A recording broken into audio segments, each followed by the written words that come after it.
Balay.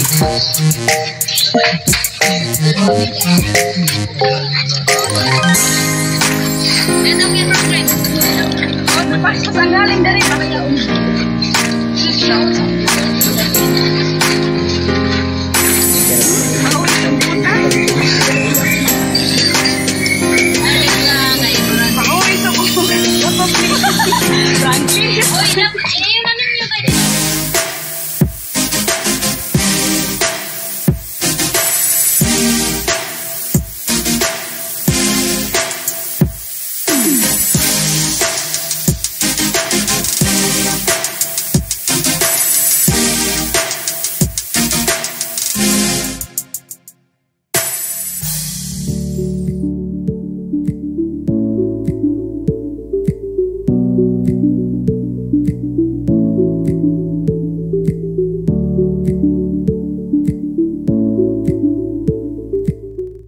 My name is Franklin P. Hilarion, immersionist from La Paz National High School.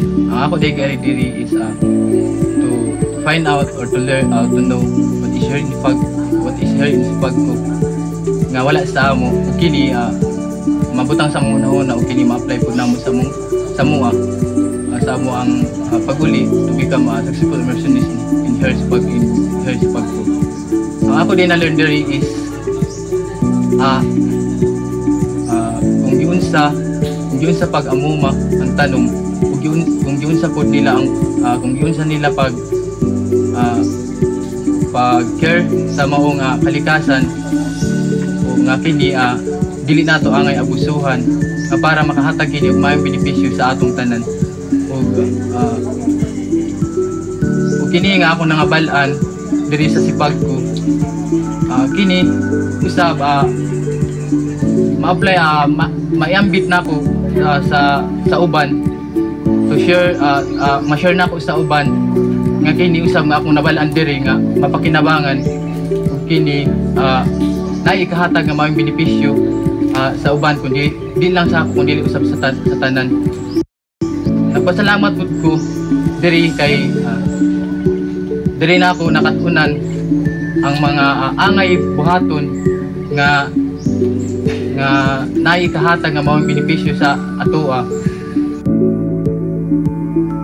Hi, I'm Marla Raisa, immersionist from La Paz National High School. So, namin diri para among ipakuha na nga mo ang skills about sa farming, also about sa organic farming. Kasi yung sa amin doon sa La Paz, gumagamit lang kami ng synthetic nga abono. So, hindi namin na-expose yung paggamit ng organic. Sa 10 days na mo diri sa Sipag ko, na kuha na mo ang kanang paggamit sa mga organic na biskan na diri sa atong mga palibot, makita ra gyapon nato ang mga nutrients nga dapat nato gamiton sa atong mga farm.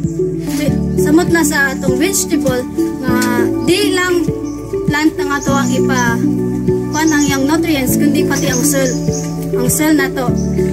So pag kuha na mo diri sa Sipag ko, dagan mi naibawan when it comes to pag-fervent sa mga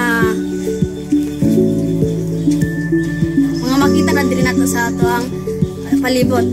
Samot na ka ng IMO, indigenous microorganism, nga kana makakuan din na siya, maka-active din na sa ato ang microorganism sa soil.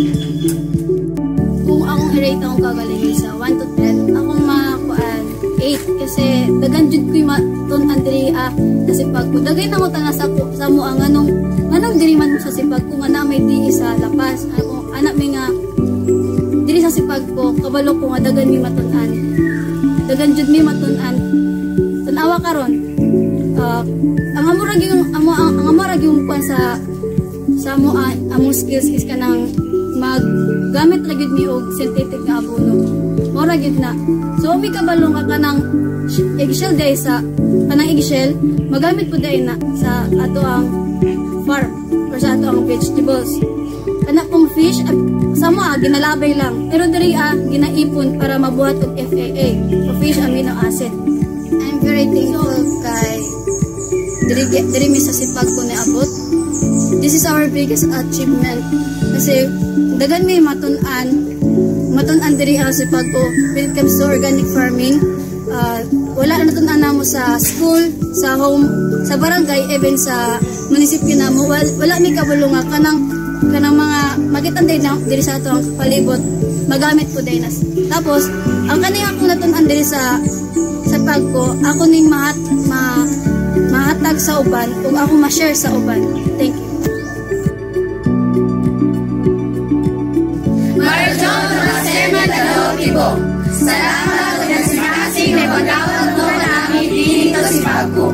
Yabiyon ng Marijon ng Ayaan ay pagkatala na aming Kapagulong Marijon ng Matasan. Basta dito si Pagko, makakasa, makakaska, makakasking, makakasinoti mo si Pagko.